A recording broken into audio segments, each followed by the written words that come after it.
Today on FSI, we are going to be breaking down the Green Bay Packers and the Tampa Bay Buccaneers from a betting perspective. Now, we're currently 35-14 on our official moves on Twitter, so make sure you're following that. I'm your host, Tom Cross, and to my right is our analytics expert, Stephen Fu.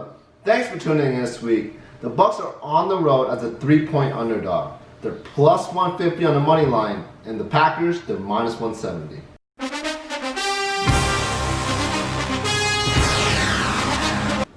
The Packers at -3, I am a little shocked by the spread. I felt like they would actually be more of a 4.5 point favorite. So seeing it come out as 3 is surprising. They're almost daring you to take Packers money. Now the forecast is snowy for Green Bay so far. So it's something that's very important that you gotta be on the lookout for.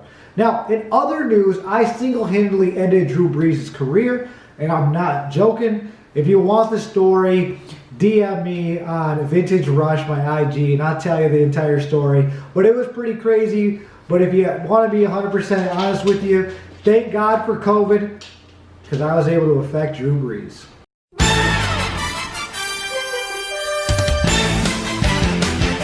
This is the matchup we've all been waiting for. Tom Brady is perhaps one of the greatest quarterbacks of all time. He has 6 Super Bowl rings along with 3 regular season MVPs.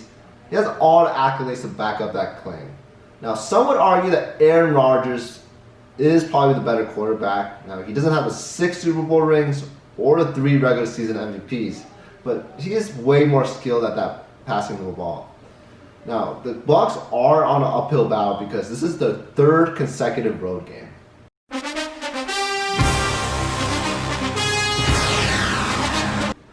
Aaron White Jesus Rodgers played amazing on Sunday. Now, obviously, him playing in the elements is his natural environment. And for those LA boys coming all the way from Los Angeles down to Green Bay, you knew they were in trouble. Plus, they've been beat up. They've been fighting for their playoff lives for the last 2 weeks. So, obviously, Aaron Donald was not a force in the game. Now, how I look at this game for Aaron Rodgers is no difference. He should have success. Obviously, that was a fluke down in Tampa Bay. But the question is, are they going to be able to run the ball against a #1 rush defense?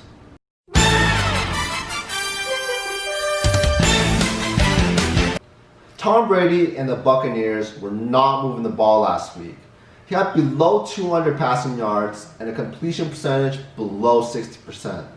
Now, this week should be easier because they're not facing a top 5 passing offense.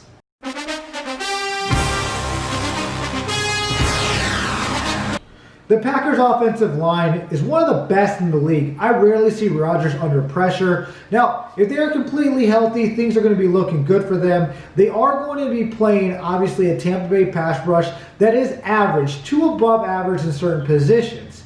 Now, I hear that Tampa Bay is going to get their starting center back, but he should really plug up the run. I don't know if he's going to be too much of a factor on the inside of the pass rush, but I will tell you this. 93-95 for the Panthers when they played up in Lambeau Field. They actually dominated the inside line of the Packers, so watch out. That actually could be a problem on Sunday for them, but at the end of the day, I got to give the Packers here an advantage.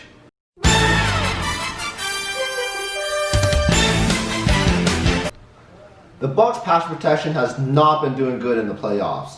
Through the 2 postseason games, they've already allowed 4 sacks. And this week, they're up against a pretty dangerous pass rush. The Packers are getting to the quarterback at 6.5% of the time.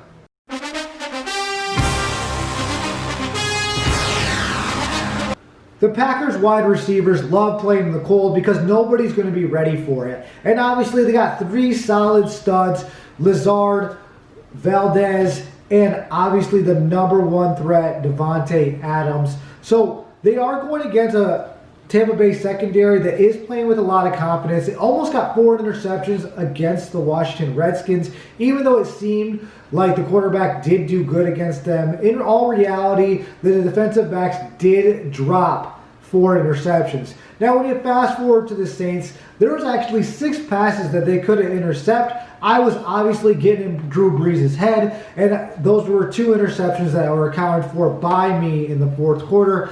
DM me for details on the story, but I definitely played a part in that game.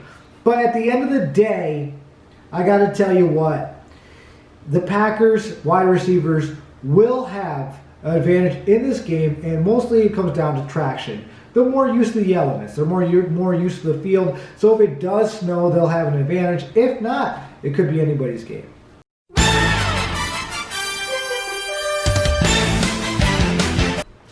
The Bucs have one of the best receiving corps in the NFL, but last week they didn't do that well against the Saints. They weren't able to get any separation from the ball, and not a single player had over 50 receiving yards. Now, the Packers defense, they're not that great in passing. They're at the league average, giving up 7.1 yards per pass. So the Bucs might have some opportunity for some big plays here.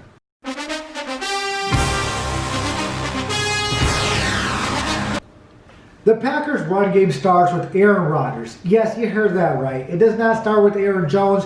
Aaron Rodgers' ability to stretch the field with Scantling obviously opens up holes in the run game, as well as they have a good offensive line. But they are going to be playing the best linebacking core in the entire world in Levante David and Devin White. Now, also, for the Buccaneers, they're getting back the inside lineman that was a starter for the whole year. I believe his name's Vita. So that's going to be tough because even without him, they're actually able to stop the run with only rushing 4. So I feel like there is obviously advantage here for the Buccaneers because they have the top run defense.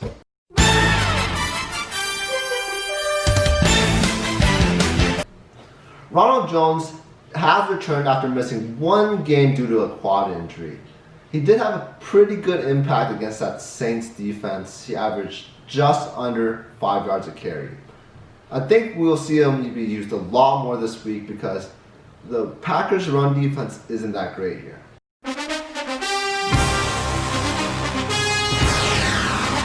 All this comes down is to weather. At the end of the day, it is what it is. If it's snowing and it's Tennessee Titans versus Green Bay Packers like conditions, I do like the Packers. But you are going to have to wait until game time to know that for sure. If not, you're going to want to go with Tampa Bay. And the reason why is defense wins championships. And Tom Brady is going to be able to run the ball. You heard that right. He's going to be able to run the ball. Don't worry about him passing. That's going to be there because of their ability to run the ball on an extremely weak run defense of the Green Bay Packers. So when I look at this game, I can for sure, on a good field, tell you that Tom Brady is for sure going to score over 28 to 35 points. The same cannot be said for Aaron Rodgers. Not only will his run game be shut down, but obviously there's a psychological barrier with Tampa Bay, and Sue will try to injure Aaron Rodgers. I can guarantee that. So it's going to be much tougher for the Packers to score than obviously the Buccaneers on a clear field. Now, if it is Tennessee-like conditions when they played the Packers and there's a snowstorm, obviously the Packers are going to have an advantage in the footing and obviously in the experience of playing in the elements. So that's my take on the game.